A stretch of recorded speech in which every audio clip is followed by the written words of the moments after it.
Woody and Kleiny, thank you so much for coming on Unboxed. Pleasure, mate. Thanks for having us. Not at all. Right, boys, 10.3 billion views last year and 5.3 billion from YouTube alone, right? Unbelievable numbers. Over 40 million followers? Yep. Have to pinch ourselves. Yeah. How does it feel to look at those numbers now? I've obviously known you guys for a minute, seen some of this journey. Yeah. What's it like to look at those numbers?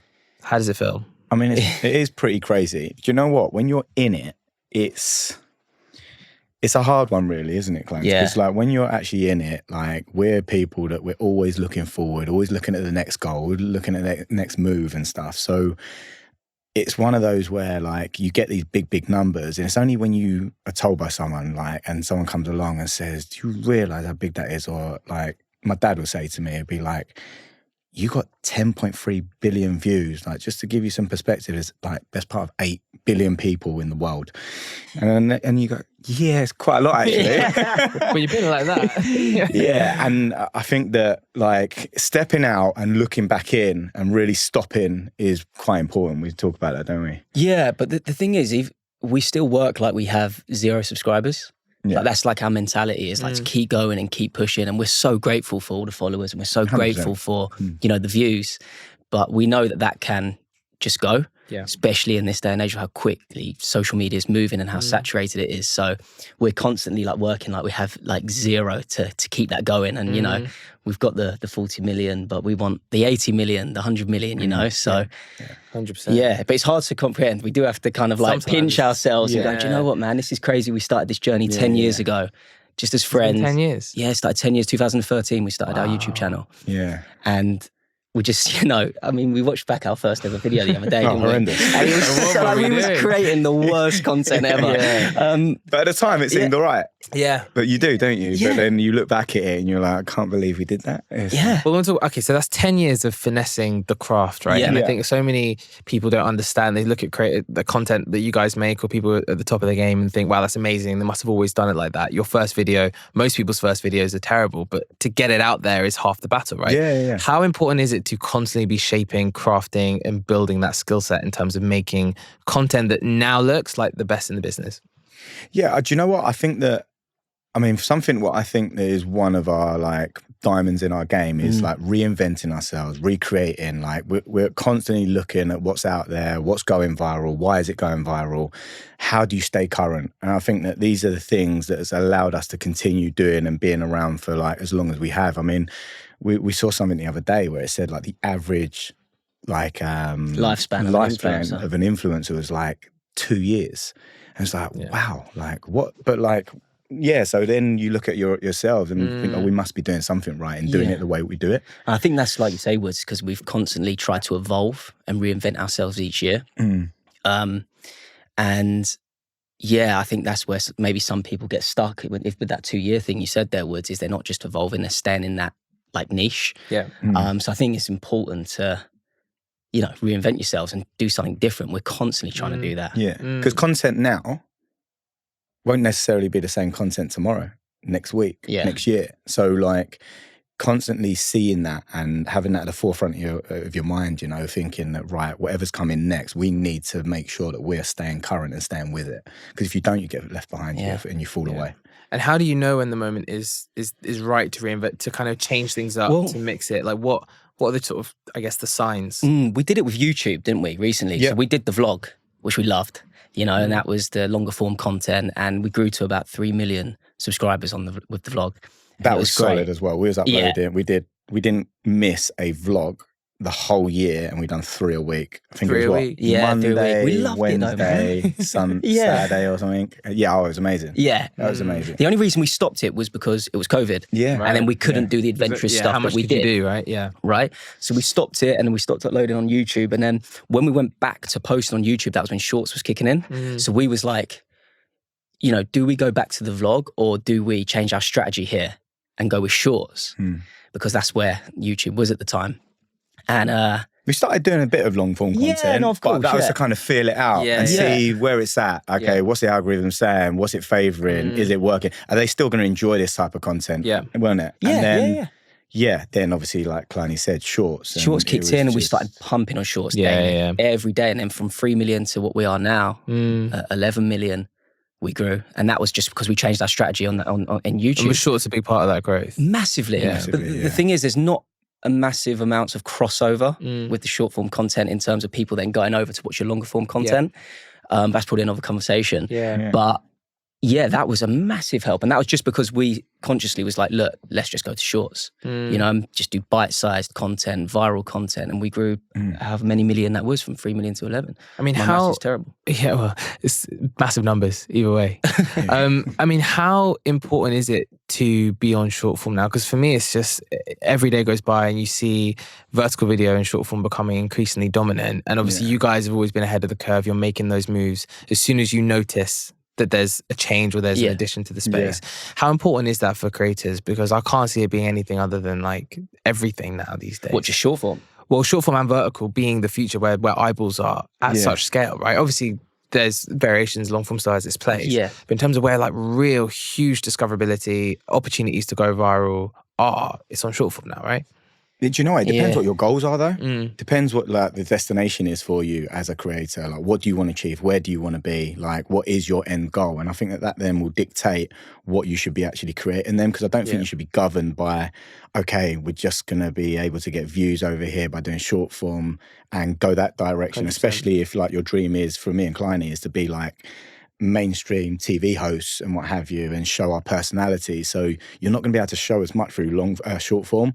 That's where we have to like prioritize long form at times, even though we're not going to get the same sort of views. It's the funnel, isn't it? Right? Like the short form gets the awareness, and then the long form gets sort of deeper engagement. And the personality 100%. Pieces. 100%. And I think for us to excel and get to where we want to go, long form has to be a part of that strategy. Oh yeah, for sure. In order to show our personality, bit more depth. We're things like podcasts as well, right? And that kind of the more personality-led content. 100%. But short form is crazy right now. It is. It's amazing. It suits. But what's great about it is like it suits like not just the bigger creators.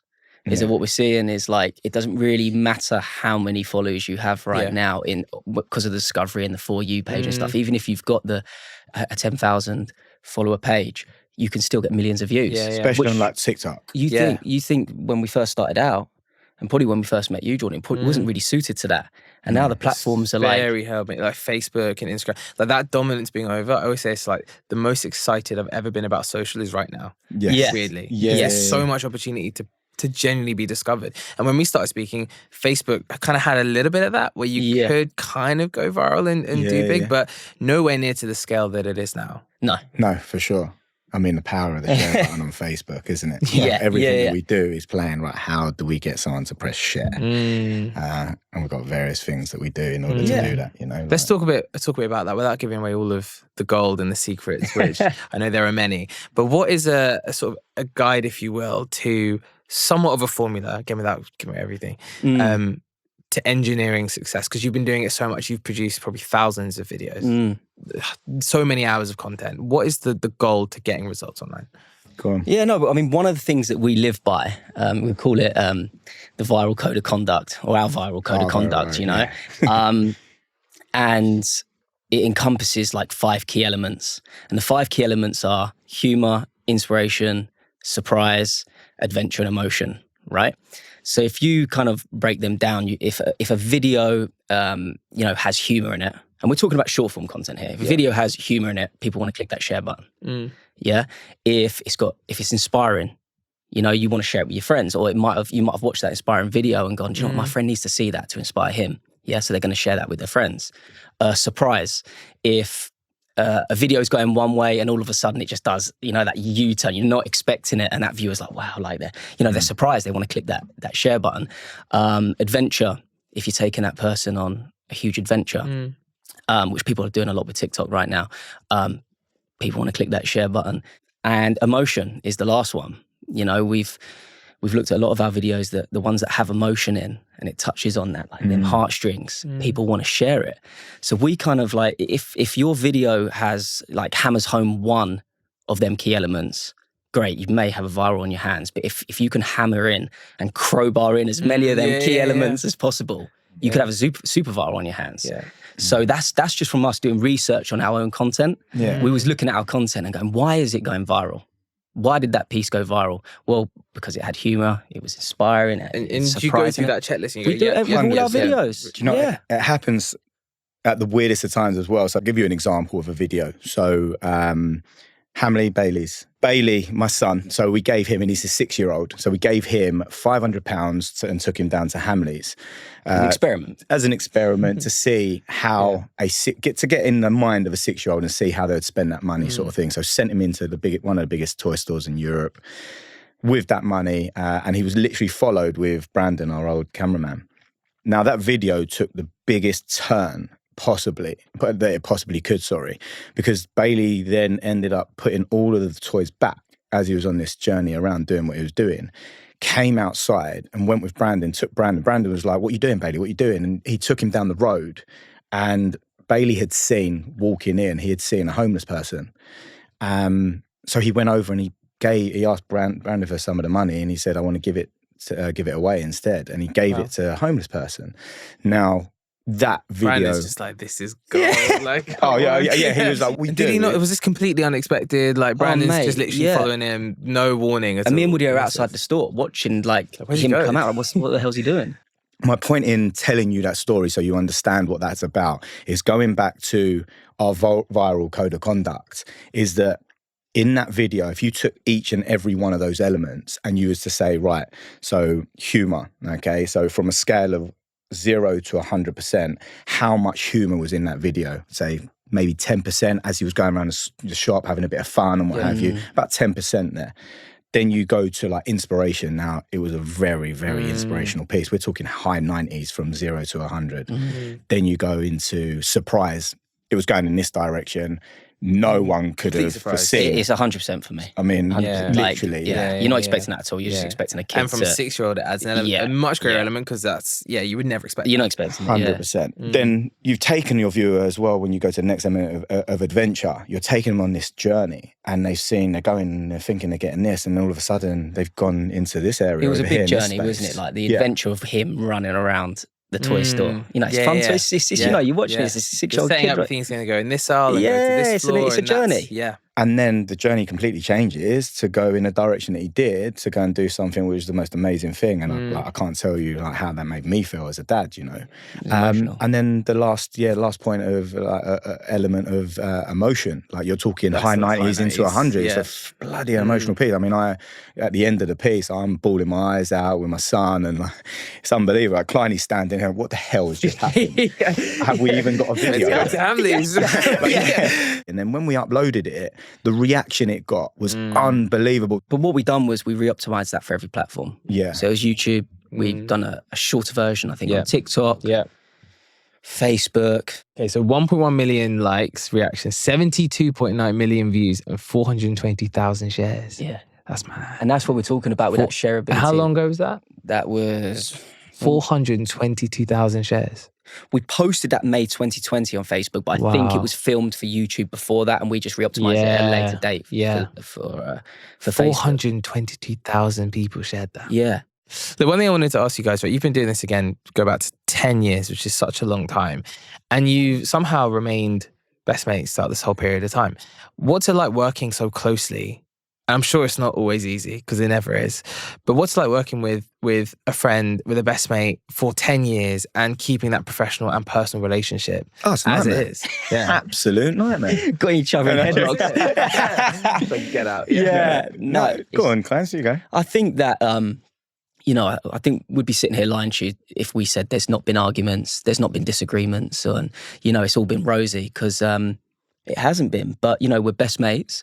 And I think that any time something, you know, we didn't agree with, or we had an argument, the main thing that it came down to was communication for us, you know? So we've kind of identified that now. And it's like, if something's not feeling right, just to communicate it with that person, whether it's me or Woody or anyone in our team, you know, especially with the creative process. You know, everyone's got different ideas. You know, I might have an idea that Woody thinks is not a great idea, vice versa. But ultimately it comes down to respect and respecting each other's ideas and opinions. And that's what we've really trying to like, we're consciously making that effort all the time. It's like, you know, communicate, be respectful. And we say that with our team now. We've got a team of 10 in-house, Wow. larger team of like 20. But it's like, we don't want just yes men. You know, I think Jay-Z once said, I see it on a documentary, it's like closed mouths don't get fed. Do you know what I mean? It's like 100%. Speak up and say it. We're not all going to agree, but ultimately respect that person's, you know, opinion. Yeah. So it's been an amazing journey. Like, we look back at it now, don't we? And we're like, man, it's crazy. 10 years of, you know, ups, downs, and we're here now and we want to do another 10 years. Yeah, 100%. And like you're saying, you know, like, look, there's so many people out there got siblings, you know, and like me and Kleiny, we're best mates, but we're like brothers, you know, and that's I bring Daryl into that as well, our manager. And we always say, like, Daryl's the and in Woody and Kleiny, so like everyone sees us on the face of everything. He's been here for 10 years as well. Yeah. He's been there from day one for the whole journey, and a massive cog in it. And I said cog, by the way. Yeah. Just in case we didn't get just that. In case. Okay. Don't bleep that out. Yes, I know. That's why I had to reiterate it, just to make sure everyone got that. But yeah, like, and I bring him into that because he brings to the table just as much as we do, creative processes and so on. And ultimately, like, when someone, say for argument's sake, I do something, I say something, and it doesn't come across correct, I want these guys to talk to me and tell me about it, and so I can be a better person, you know. And Kleiny be the first one to be like, Woods, can I have a word, sort of thing, and pull me to one side and be like, look, the way you dealt with that or said that, I don't think that came across. I know what you meant, but I don't know if other people will see it in the same way. Yeah. And I'll be like, yeah, no, fair play, because he wants me to be better. I can't get angry with that, because he wants me to be better at what I do. And if anyone has got an issue or a problem when people are trying to tell him, well, try getting on when people tell you nothing, because that's when people don't really care. That's like the people that just leave you to it and let you get on with it. That's because they don't care about you, you know? But also there's a huge amount of humility from both sides. All three of you, right, will have to have that in order to put your egos at the door and be open to criticism, because a lot of people wouldn't be, right? 100%. Yeah. Plus, we do some messed up stuff, right? So we've kind of got an agreement that like, whatever happens, and it's for content. You know? So, like, we prank each other. There's two things that we're not allowed to do. Yes. Cutting hair. You can't cut each other's hair. Can't cut each other's hair, and the other thing is for his benefit, I can't cut his beard. Yeah. and were they fuming if he waxed my beard? Were they brought in because somebody crossed that line, or in fairness, it was always there from the beginning, because we were trying to be this brand as well, and trying to look good to try and get to this end goal of being on TV. So it's like, if we just mash each other's hair up, it's not going to look good for the brand. And then Kleiny grew a beard, so the second one came in. I'm attached to it. Add into the list. Yeah. It wasn't there originally. Other than that, it's just anything goes. But we would never like argue about anything. Like, as in once we're filming, like we've never like argued about like pranking each other or anything like that. It's, you know, it's more so. Has it ever been something that's gone too far where you've been like, nah? Yeah. Great content, but no. Yeah. Something will happen to me or Kleiny, and then if I'm in a heap on the floor with a paint cannon that's gone off in my face, I'll just be there like having to take it, but then thinking, this is going to be so good. So funny. It's going to be gold content. And I'll be like, and that's what makes me be okay with it and get over it and be all right with it, you know? But yeah, we've definitely done things that we shouldn't have done, where we should have been maybe a little bit more calculated.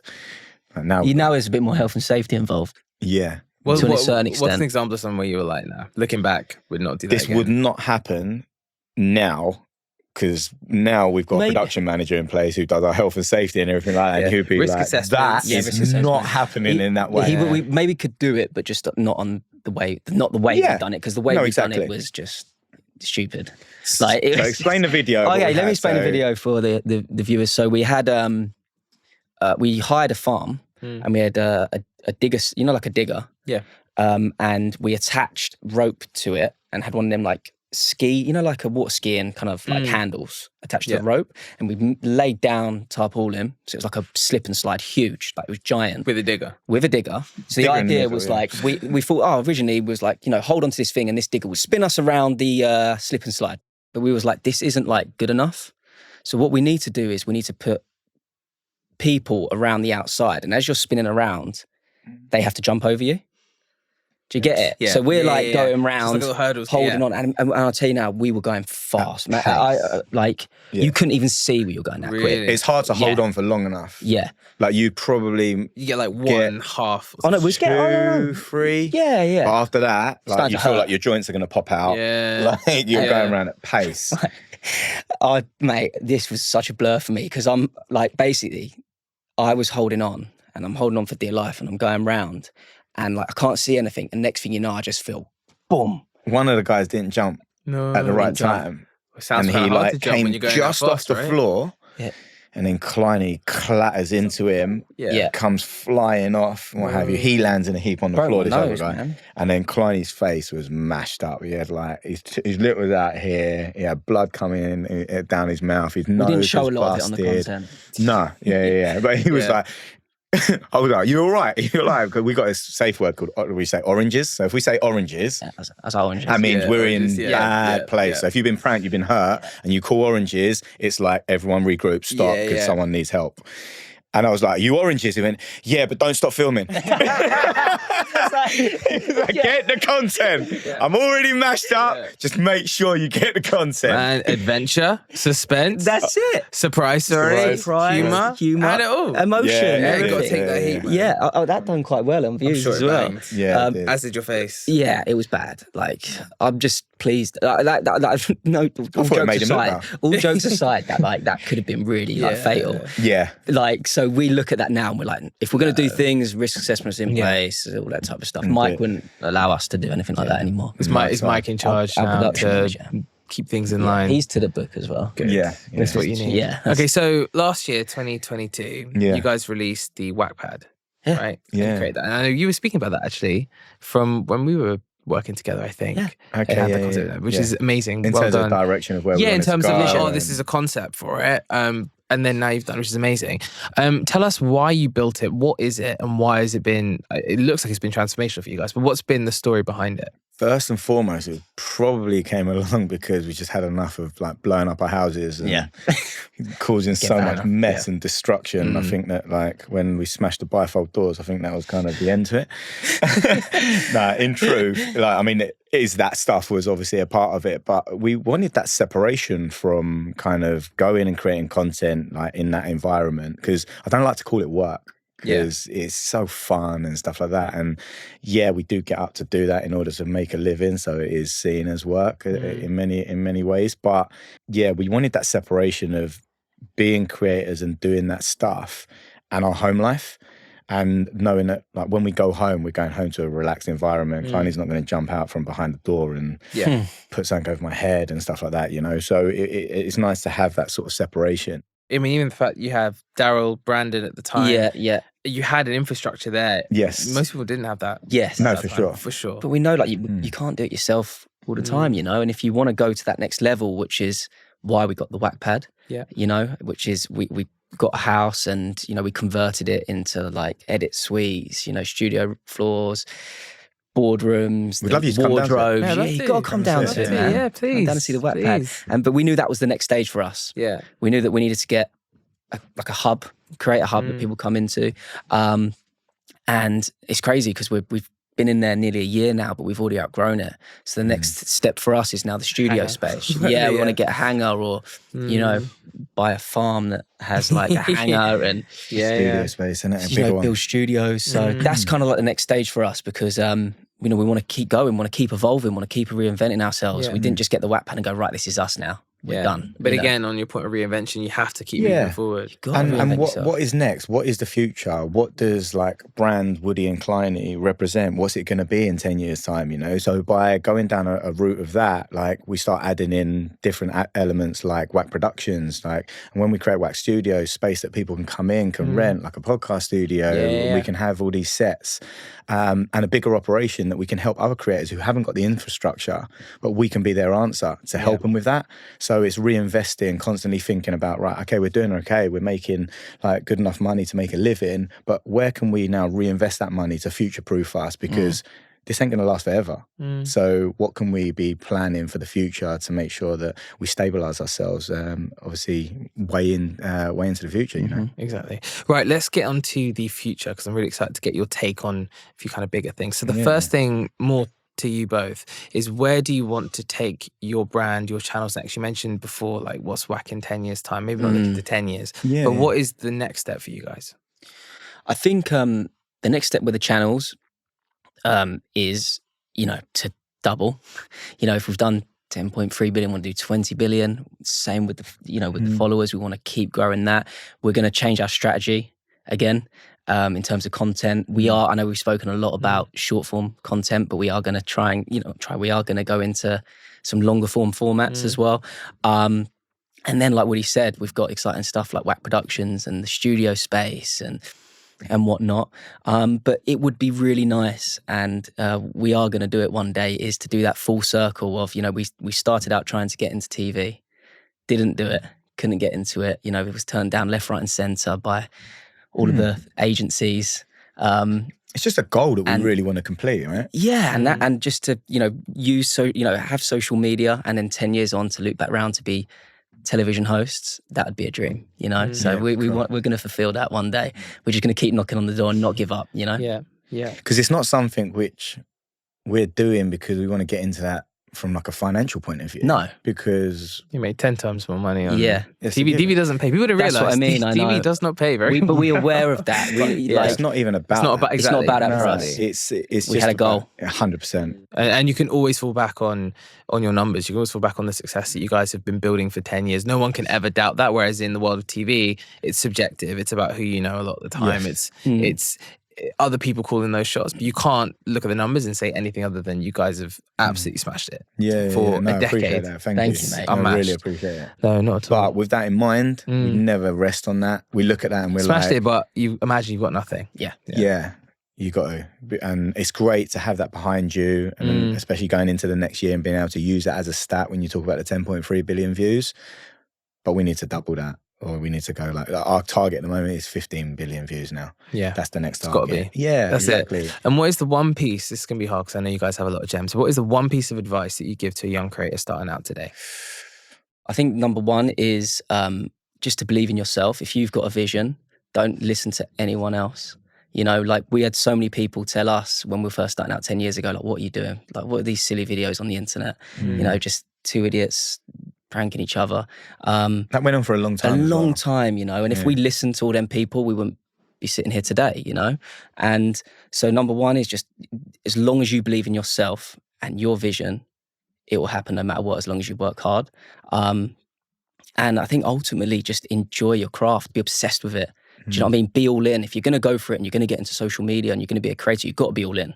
It's got to be 7 days a week. It's 100%. Got to be, you've got to be a little bit gone up here. You've got to be obsessed. You know, you have to be. And one day you will, enjoy the fruits of that labor. So I think that would be it in a nutshell for me. Yeah, you've left nothing out there for me. I'd say I'm on exactly the same page. I think there's everything that Kleiny just said. And if I was to say anything, I'd just be circling back round again. And finally, who is a creator that each of you are loving at the minute?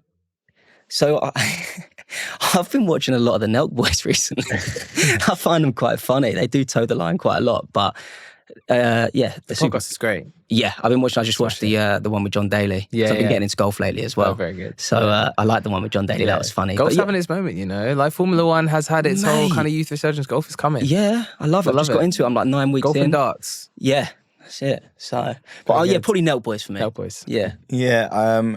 Yours is quite a funny one actually. Like, not funny. No, not funny, but it's in like, you wouldn't expect it. Yeah, in that way, you probably wouldn't expect it. It's actually the pool guy. Have you ever seen the pool guy? No. On TikTok? Show me. Okay, so basically, we'll show you. Kleiny, pull it up.